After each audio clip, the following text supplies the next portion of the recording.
በአርሲ የተፈጸመው ጥቃት ምርጫውን የማደናቀፍ አካል ነው ሲል የጠቅላይ ሚኒስትር ጽሕፈት ቤት ገለጸ። ንጹሐንንና የሃይማኖት ተቋማትን ኢላማ በማድረግ የተፈጸሙ ጥቃቶች ዓላማቸው ሀገሪቱ እንዳትረጋጋና ምርጫውን ለማደናቀፍ የተደረገ ዕቅድ ተከታይ ነው ሲል የጠቅላይ ሚኒስትር አብይ አህመድ ጽሕፈት ቤት አመለከተ። ጠቅላይ ሚኒስትሩ በአርሲ ዞን ኦነግ ሸኔ በሰላማዊ ሰዎችና በሃይማኖት ቦታዎች ላይ ፈጸማቸው ባሏቸው ጥቃቶች የቤተሰብ አባላታቸውን ሕይወት ላጡ፣ ጉዳት ለደረሰባቸውና ንብረታቸው ለወደመባቸው ዜጎች የተሰማቸውን ሐዘን ገልጸዋል። ይህ የጠቅላይ ሚኒስትሩ ዘለግ ያለ መግለጫ በዋናነት በሀገሪቱ በተካሄደው ምርጫና መንግስታቸው አስመዘገበው ባላቸው አዎንታዊ ውጤቶች ላይ ሲሆን በአርሲ ውስጥ የተፈጸመውን ጥቃትና የአማጽያን ሙከራዎችና የመንግስት እርምጃን አብራርተዋል። አርብ አመሻሽ ላይ ከጠቅላይ ሚኒስትሩ ጽሕፈት ቤት የወጣውና በመንግስታዊ መገናኛ ብዙሃን የቀረበው መግለጫም የወጣው በኦሮሚያ ክልል አርሲ ዞን በታጣቂዎች በተፈጸመ ጥቃት በርካታ ሰዎች ከተገደሉና ሰባተኛው ሀገር አቀፍ ምርጫ ከተካሄደ ከቀናት በኋላ ነው።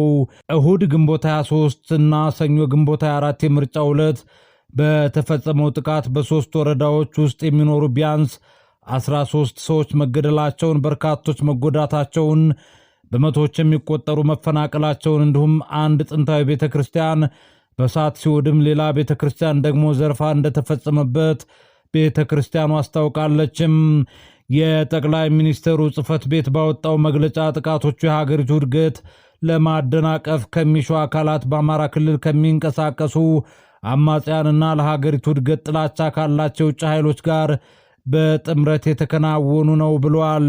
ጨምሮም ኦነግ ሸኔ በጸጥታ ኃይሎች በተወሰደበት እርምጃም ፍላጎቱን ማሳካት ባለመቻሉ ስስ ኢላማዎች ላይ በማተኮር የሃይማኖትና የብሔር ግጭት ለመቀስቀስ በአርሲ ዞን ውስጥ ጥቃት ፈጽሟል ሲል አመልክቷል።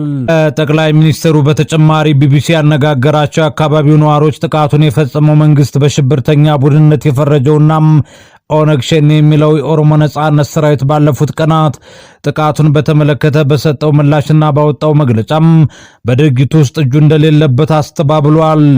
በአርሲ ዞን ውስጥ በሰላማዊ ዜጎች ላይ በታጣቂዎች የተፈጸመው ጥቃት የመጀመሪያው ሳይሆን ባለፉት ዓመታት በተለያዩ ጊዜያት ሲፈጸም የቆዩ ሲሆን የኢትዮጵያ ሰብአዊ መብቶች ኮሚሽንና ምዕመናኑም በተለያዩ ኢላማ እየተደረጉባት የምትገልጸው የኢትዮጵያ ኦርቶዶክስ ቤተክርስቲያን መንግስት የነዋሪዎችን ደህንነት እንዲጠብቁና በተደጋጋሚ ጥሪ ሲያቀርቡ ነበርም።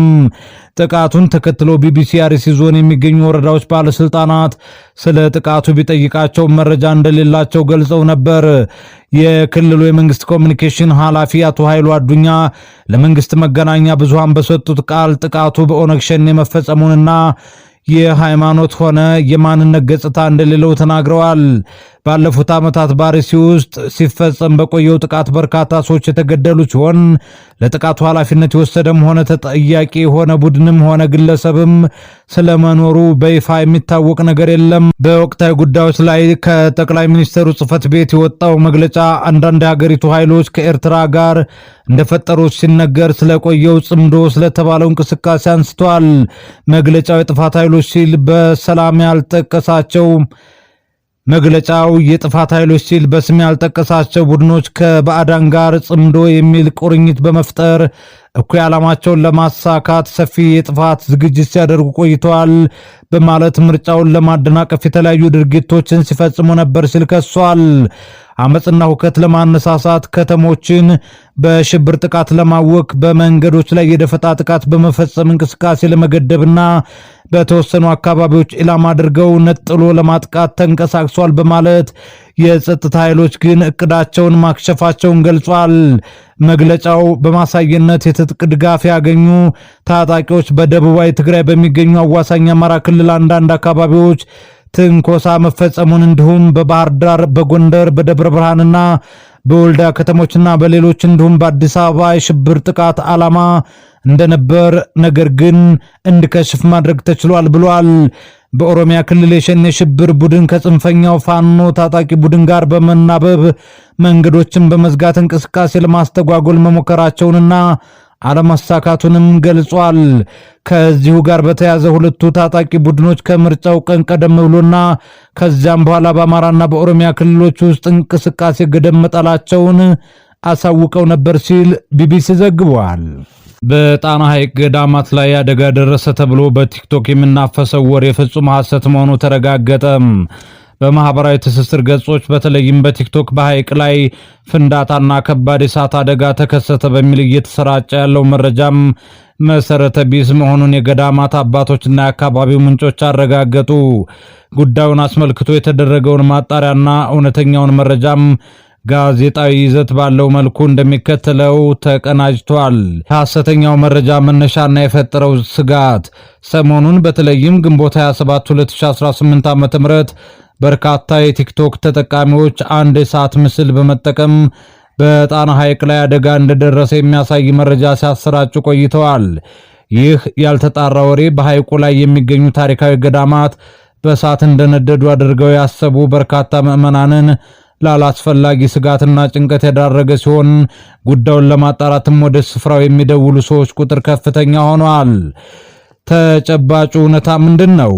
ቃጠሎ ከማንኛውም ድንገተኛ አደጋ ወይም ከገዳማቱ ጋር ምንም አይነት ግንኙነት የሌለው ሲሆን የአካባቢው ማህበረሰብ ዓመታዊ የግብርና ትውፊት አካል ነው። ክስተቱ የተመዘገበው በጣና ሐይቅ ዳርቻ በተለምዶ አባ ገሪማ ተብሎ በሚጠራው አካባቢ ነው። የዚህ አካባቢ ነዋሪዎች ዓመቱን ሙሉ የሐይቁን ደንገል በማጨድና ታንኳ የሚሰሩበት እንዲሁም ጨፌ በማዘጋጀትና በመሸጥ የሚተዳደሩበት ስፍራ ነው። ደንገል ተክሉን ለስራቸው የሚጠቀሙት የአካባቢው አርሶ አደሮች ለቀጣዩ ዓመት አዲሱ ተክል በጥራትና በደንብ እንዲበቅልላቸው የደረቀውን አሮጌ ተክል ሆን ብለው በእሳት ማቃጠል የተለመደ ተግባር ያከናውናሉ። ሰሞኑን የታየው እሳትም ይሄው የተለመደው ቁጥጥር የሚደረግበት ቃጠሎ መሆኑ ታውቋል። በጣና ሐይቅም ሆነ በውስጡ በሚገኙ ጥንታዊ ገዳማት ላይ የተከሰተ ምንም አይነት አደጋ የለም። ማህበረሰቡ በማህበራዊ ሚዲያ ላይ በሚለቀቁ ያልተረጋጉና ያልተረጋገጡ ህዝብን ለድንጋጤ የሚዳረጉ የሐሰት ወሬዎች እንዳይታለል እናሳስባለን ሲል ጉርሻ ፔጅ አጋርቷል። ገና ስንት ሰው መሞት አለበት? አርቲስት ማርያማዊት በወቅታዊ ቀውስ ላይ ዝምታዋን ሰበረች፣ ለሰላም ጥሪ ያቀረበች። ታዋቂዋ አርቲስት ማርያማዊት በንጹሃን ተጎጆች ስም ፍትህና ሰላም እንዲሰፍን ጠይቃለች። ድምፅ አልባ ለሆኑት በመቆም የተሰማትን ጥልቅ ሐዘን እንዲህ ስትል ገልጻለች። ዛሬ በከባድ ሐዘን ተሞልቼ ህዝባችንን ስቃይ ችላ ማለት እንደማይቻል አንድ የሰው ልጅ ከፊታችሁ ቆሜያለሁ። ገና ስንት ሰው መሞት አለበት? ገና ስንት አብያተ ክርስቲያናት መቃጠል አለባቸው? ይህ የታሪካችን የእምነታችንና የህዝባችን መጥፋት ነው። እኔ የምናገረው ለንጹሃኑ ነው። የምናገረው ለጠፉት ወገኖቻችን ነው። ለተቀጠፈው ህይወት ሁሉ፣ ለፈረሰው ቤተሰብ ሁሉ እናገራለሁ። ድምፅ ለሌላቸው ለተጎጂዎች፣ እንዲሁም በፍርሃት ለሚኖረው ማህበረሰብ ድምፄን አሰማለሁ። መናገር ለማይችሉት ድምፄን ከፍ አደርጋለሁ። ዝም ማለት አንችልም። ሰላም፣ ፍትህና ሰብአዊነት እንዲሰፍን በአንድነት መጠየቅ አለብን በማለት አርቲስት ማርያማዊት ተናግራለች። አዶናይ በምስራቅ አርሲ ለተከሰተው አሳዛኝ ክስተት ድምፁን አሰምቷል። በማህበራዊ ሚዲያ በተለይም በቲክቶክ መድረክ ሀገራዊ ገጽታን በመገንባትና የኢትዮጵያን ባህል ለውጭ ጎብኚዎች በማስተዋወቅ የሚታወቀው ወጣቱ አዶናይ በምስራቅ አርሲ አካባቢ በደረሰው አሳዛኝ የጥቃት ክስተትና በአብያተ ክርስቲያናት ላይ በደረሰው የንብረት ውድመት የተሰማውን ጥልቅ ሐዘን ገልጿል። አዶናይ በሰጠው መግለጫ በወገኖቻችን ላይ የደረሰውን ጉዳት አውግዞም ለተጎጂ ቤተሰቦችና ለመላው ኢትዮጵያ ኦርቶዶክስ ተዋሕዶ ቤተክርስቲያን ምዕመናን መጽናናትን ተመኝቷል። አክሎም በወቅቱ የነበረው ቴክኒካዊ ችግር የቪዲዮ መዘግየት ድምፁን ለማሰማት ገደብ እንደፈጠረበት ጠቅሶ ይሁን እንጂ በልቡ ያለው ሐዘን ከፍተኛ መሆኑን ገልጿል። በመጨረሻም ወጣቱ አዶናይ ለሀገራችን ኢትዮጵያ ሰላም፣ ፍቅርና መረጋጋት እንዲሆን ለፈጣሪ ጸሎቱን አድርሷል ሲል ጉርሻ ፔጅ ዘግቧል። አርቲስት ሄኖክ ድንቁ በአርሰናል ደጋፊዎች ታቅዶ የነበረውን የምስጋናና የሽልማት መርሃ ግብር መሰረዙን አሳወቀ። ታዋቂው አርቲስትና የአርሰናል እግር ኳስ ክለብ ደጋፊ ሄኖክ ድንቁ በእሁድ ዕለት በ4 ኪሎ ዘመን ሲኒማ ሊካሄድ ታቅዶ የነበረውን የክለቡን የዋንጫ ድል ማክበሪያና የማሊያ ስጦታም መርሃ ግብር መሰረዙን አስታወቀም።